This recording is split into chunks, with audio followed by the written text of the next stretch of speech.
Everyone knows Frank Lucas' name. What they don't tell you is how the air changed when his people entered a room. How you learned to read silence like a language. How your body taught itself to be smaller, quieter, invisible. They don't tell you that power doesn't announce itself with guns and threats. Real power is a man who never raises his voice because he doesn't have to. Real power is knowing that the wrong glance, the wrong question, the wrong memory shared with the wrong person could make you disappear. Not dramatically. Just, gone. And everyone would know why, and no one would ever say it out loud. I'm telling this story now because most of them are dead or locked up or scattered so far they'll never find me. Because I carried this weight for 37 years and I'm tired of holding it alone. Because someone needs to say what it actually felt like to live in that world. Not from the outside looking in. From the inside, holding my breath. My name doesn't matter. If you knew it, you'd know which one I was, and that would defeat the purpose. What matters is that I was there. I saw things. I heard things. I kept my mouth shut when it mattered, and that's probably the only reason I'm still alive to tell you this now. This is what they don't put in the movies. I met him through my cousin. That's how it always starts, isn't it? Someone you trust introduces you to someone they trust, and suddenly you're standing in a room you never meant to enter and the door is already closed behind you. My cousin Darnell worked for a man named Jimmy. Jimmy worked for another man. That man worked for Frank. It was like that. Layers. Buffers. No one knew too much. No one asked questions. You did your job, you got paid, you went home. You saw things, you forgot them by morning. That was the deal. I was 23. Working at a salon in Harlem, doing hair 6 days a week, living in a one-bedroom with 2 roommates, trying to save enough money to maybe, someday, have something that felt like a future. I wasn't looking for trouble. I wasn't looking for anything except rent money and a little respect. Darnell brought Jimmy by the salon one Tuesday. Said Jimmy's girl needed her hair done for some party. The girl's name was Teresa. She was beautiful. Wore a fur coat in April. Paid cash. Tipped me $100 like it was nothing. She came back the next week. Then the week after that. We talked while I did her hair. Normal things. Music. Men. Makeup.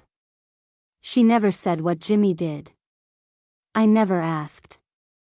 You learned quickly in that neighborhood what questions were allowed. One night she invited me to a party. Said it would be nice. Said to bring a friend if I wanted, wear something pretty, don't worry about getting home, they'd have cars. I almost didn't go. Something in my gut told me to stay home. But I was 23 and broke and tired of being careful, so I went. The party was in a brownstone in Sugar Hill. The kind of place I'd only seen from the outside. Inside it was all dark wood and crystal and music that wasn't too loud, which should have been my first clue that this wasn't a regular party. Regular parties are loud. Parties where powerful people gather are controlled. That's where I first saw him, Frank Lucas. He wasn't the loudest person in the room. He wasn't holding court, wasn't laughing, wasn't drinking.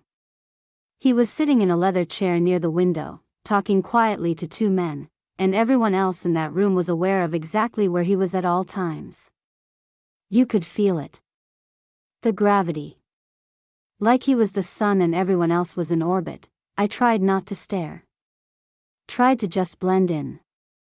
Drink my champagne, talk to Teresa. But I felt him notice me. Just once.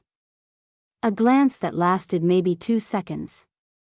And I knew, in that moment, that he now knew I existed. And that was dangerous. After that night, things changed. Teresa started inviting me to more things. Dinners. Clubs. Parties that weren't really parties but business meetings disguised as social gatherings. I started seeing the same faces. Started learning names I wasn't supposed to remember. Started understanding that these people moved through the world differently than everyone else. They didn't wait in lines. They didn't worry about money. They didn't explain themselves to anyone, and slowly, without meaning to, I became part of the furniture. The girl who did hair. The girl who was around. The girl who could be trusted because she never asked questions. That's how you survive in that world. You become useful without being threatening. You see everything and remember nothing.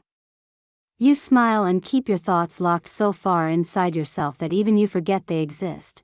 I started dating one of Frank's men. His name was Marcus. He was quiet, smart, always dressed like he was going somewhere important. He treated me well. Took me to nice restaurants. Bought me things I didn't ask for. Never talked about work. I learned not to ask where he went when he left at midnight. Learned not to ask why he sometimes came back with bruises. Learned not to ask why he kept 3 different phones and answered none of them when I was around.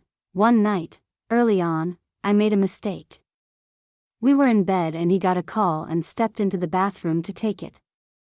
When he came back I said, as a joke, must have been important. He looked at me. Didn't smile. Said, don't do that. I said, do what? He said, ask questions you don't want answers to.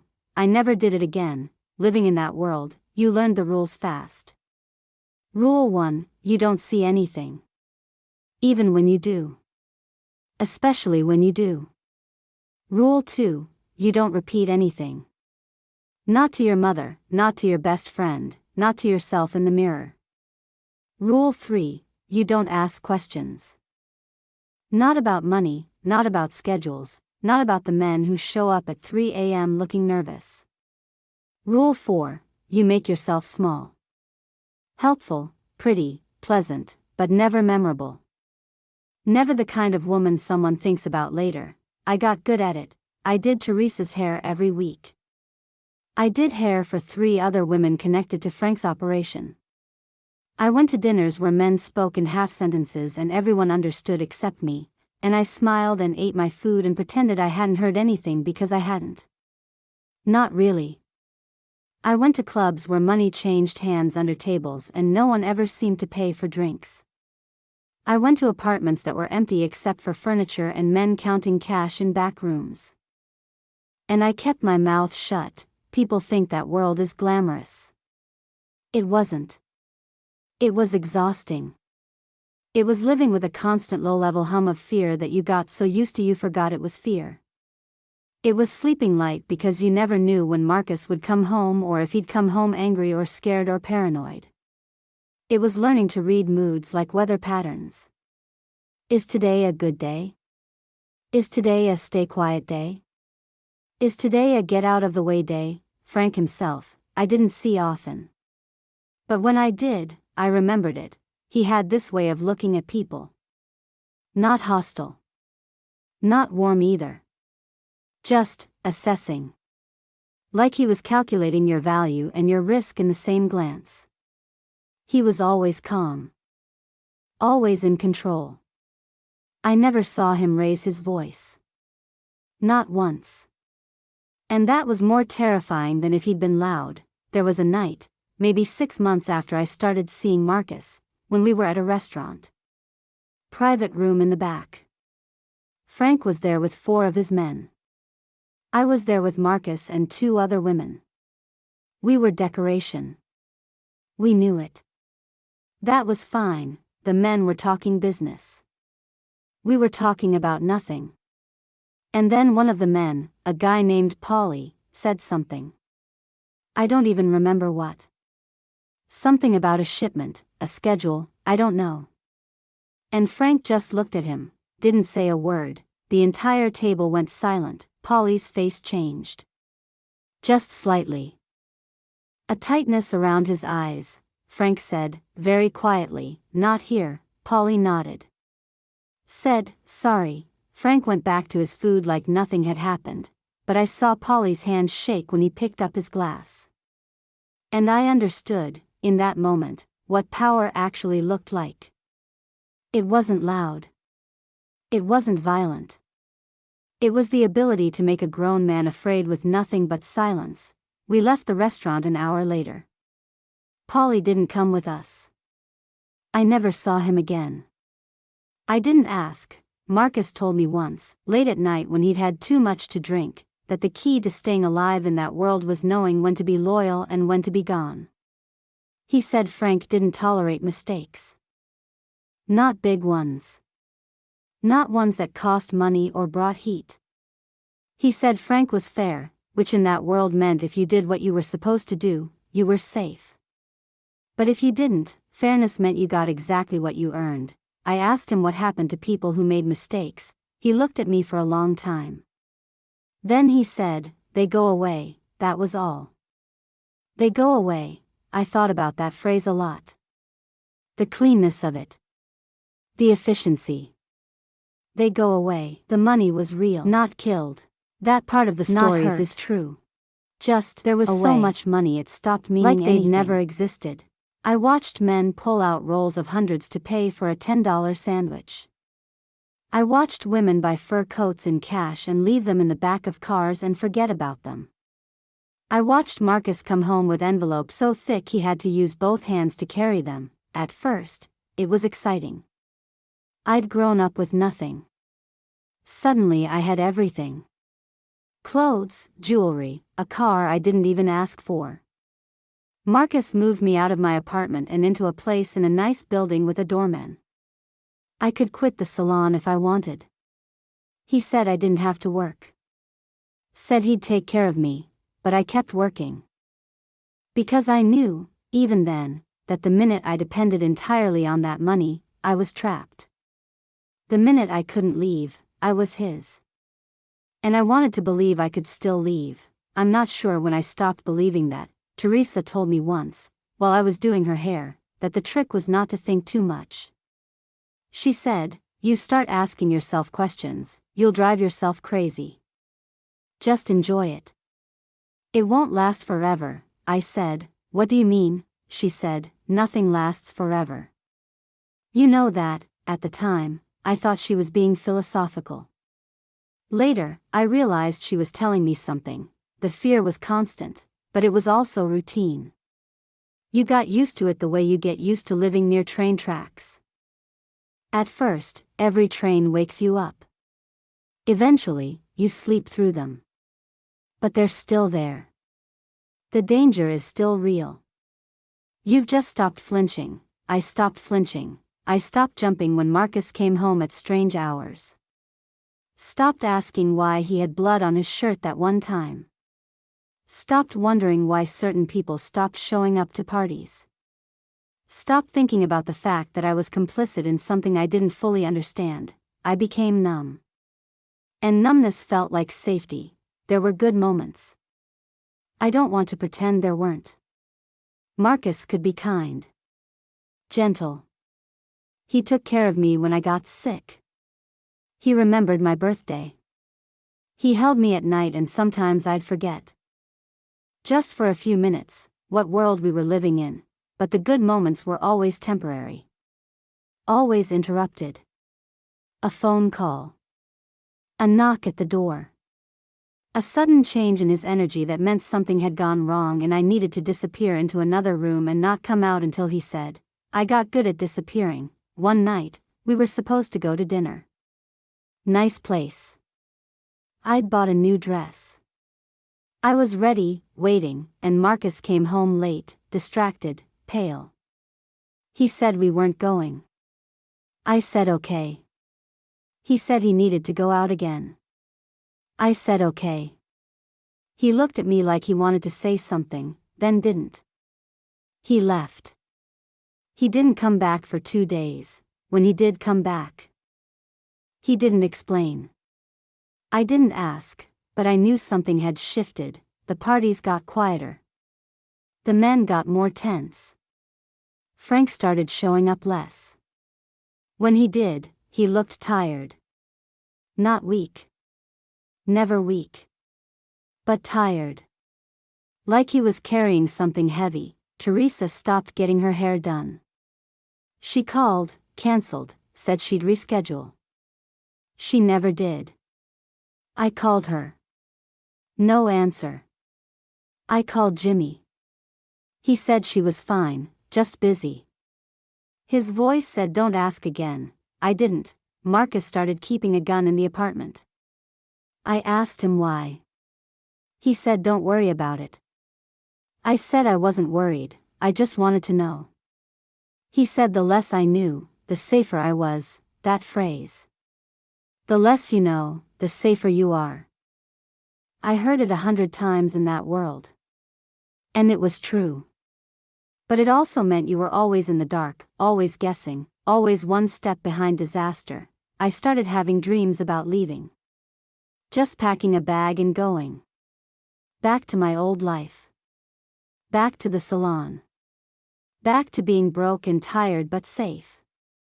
But I didn't know if I could anymore. I didn't know if they'd let me. I didn't know if Marcus would understand or if he'd see it as betrayal, and I didn't know if I even wanted to leave. Because even with the fear, even with the weight, there was something seductive about that world. The protection. The belonging. The feeling that you were inside something powerful, even if you were just a witness. I think that's what kept most people there. Not the money. Not even the fear. The belonging. One afternoon, Marcus told me we were going to a meeting. He didn't usually bring me to meetings, so I knew it was something different. He told me to dress nice but not flashy. Told me to be polite, be quiet, don't drink too much. I said okay. We went to a house I'd never been to before. Uptown. Beautiful. Old money beautiful. Inside, there were maybe 10 people. Frank was there. So was his wife. I'd never met his wife before. She was elegant. Calm. She smiled at me, shook my hand, asked where I was from. Normal questions. Kind questions. And I remember thinking, this woman knows exactly what her husband does. And she's made peace with it. Or she's pretended to for so long she can't tell the difference anymore. We had dinner. It was almost normal. Almost like a regular dinner party. Except for the tension underneath. Except for the way the men kept glancing at each other.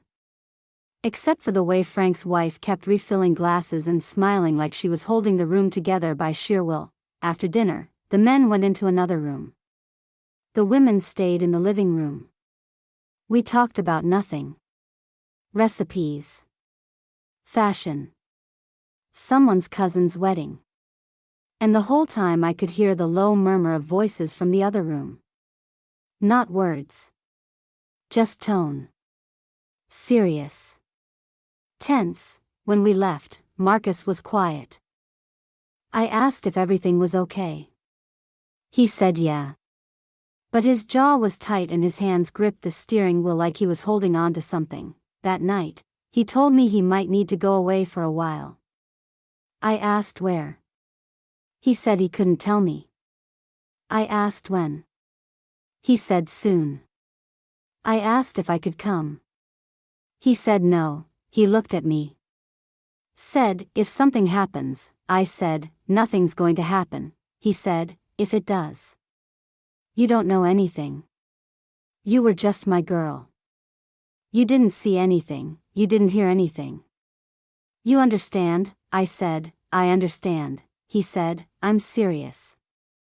You protect yourself first. I nodded. He never went away. But the fact that he thought he might meant something was coming. The heat started building in ways you could feel but not name.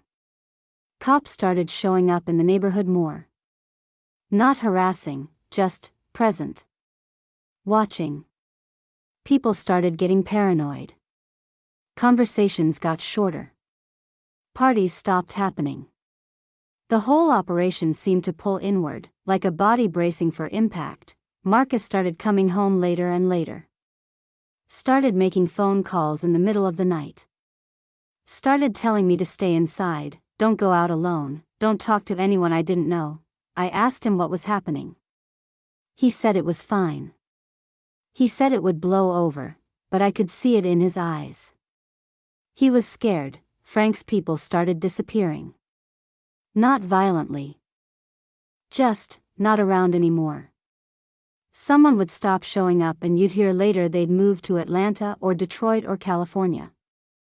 It felt like rats leaving a ship. I asked Marcus if we should leave. He said no. He said we were fine. He said Frank had everything under control, but I didn't believe him anymore. Then one night, Marcus didn't come home. I waited. All night. Called his phone. No answer. Called Jimmy. No answer. Called everyone I could think of. Nothing. He came home the next morning, looking like he hadn't slept. Looked like he'd aged 10 years overnight. He sat down at the table, put his head in his hands. Didn't say anything. I said, "What happened?" He said, "It's over." I said, "What's over?" He said, "All of it." I didn't understand. He didn't explain. He just sat there. Later, I found out Frank had been arrested. Not loud. Not dramatic.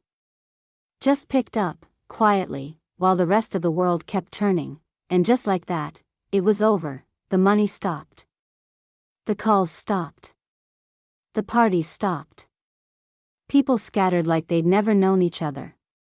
Marcus got quiet. Distant. He wasn't arrested, but he was scared.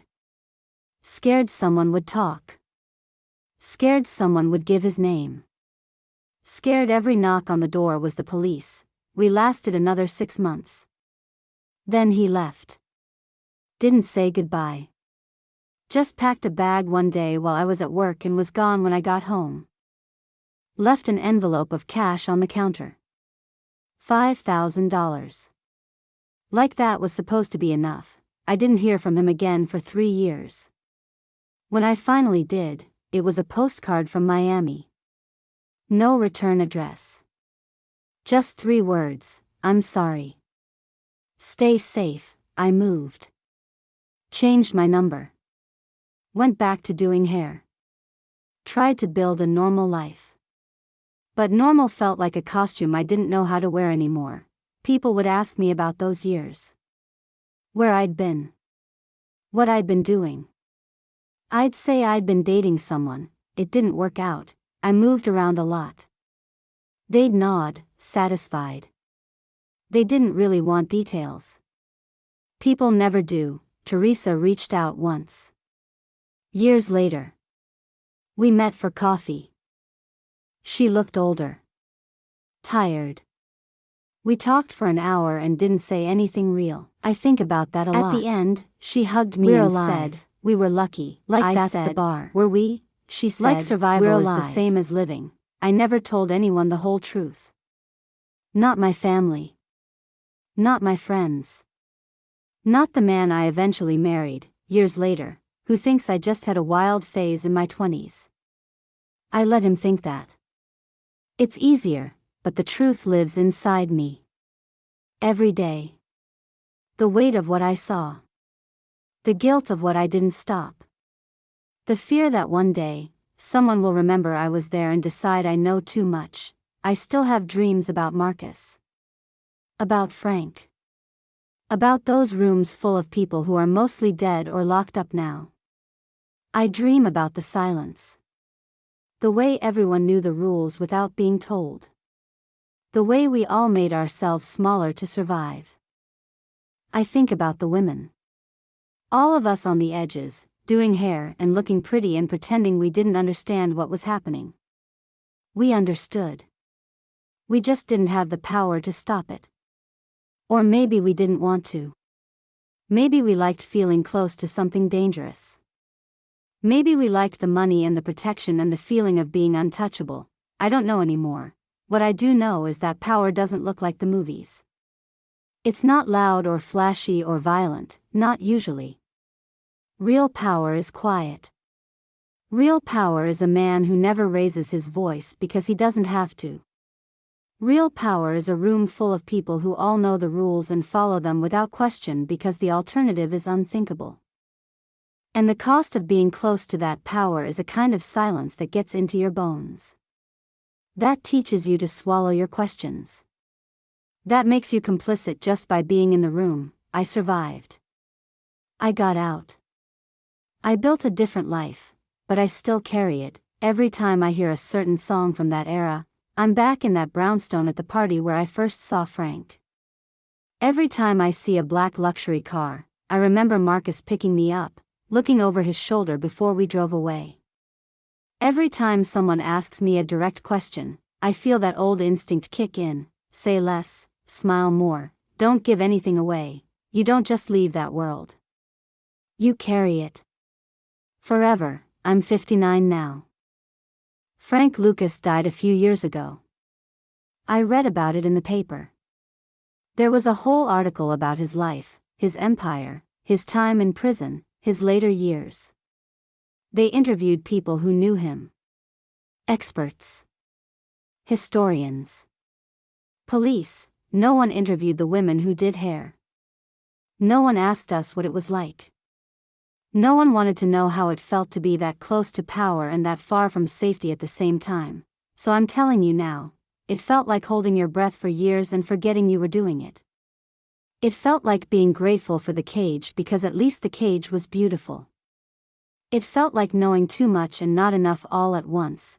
It felt like surviving, and survival, I learned, is not the same as living. But sometimes it's all you get. I don't regret it. I can't afford to. Regret would mean looking too closely at the choices I made, the things I ignored, the people who disappeared while I stayed silent. Regret would undo me, so instead, I carry it. Quietly. The way I learned to carry everything in that world. I'm telling this story because someone should know what it actually cost. Not the men who went to prison or died or disappeared. They made their choices. They knew the risks. I'm talking about the rest of us. The ones on the edges. The ones who didn't pull triggers or make deals but who kept the machinery running by being there, being quiet, being complicit. We paid too, just in ways no one ever counts. I still live in New York. Different neighborhood. Different life. Sometimes I'll be walking down the street and I'll see a face I recognize from back then. We'll make eye contact. And there's a moment of recognition. And then we both look away. Because what is there to say? We survived. We kept our mouths shut. We got out, and we both know that's all that matters. The older I get, the more I realize that silence is its own kind of prison. I thought I was protecting myself by staying quiet. And maybe I was. But I was also erasing myself. Making myself smaller and smaller until I almost disappeared. I don't want to disappear anymore. So I'm saying it now, out loud, for anyone who needs to hear it. I was there. I saw it. I was part of it, even if I was just on the edges. I benefited from money I didn't earn. I looked away when I should have looked closer. I stayed when I should have left, and I lived. That's not a triumph. It's just a fact. The real question, the one I ask myself late at night when I can't sleep, is whether living like that, silent, small, safe, was worth it. I still don't have an answer, but I'm done being quiet about the question. That's all this is. One woman's voice, years later, saying, I was there. This is what it cost.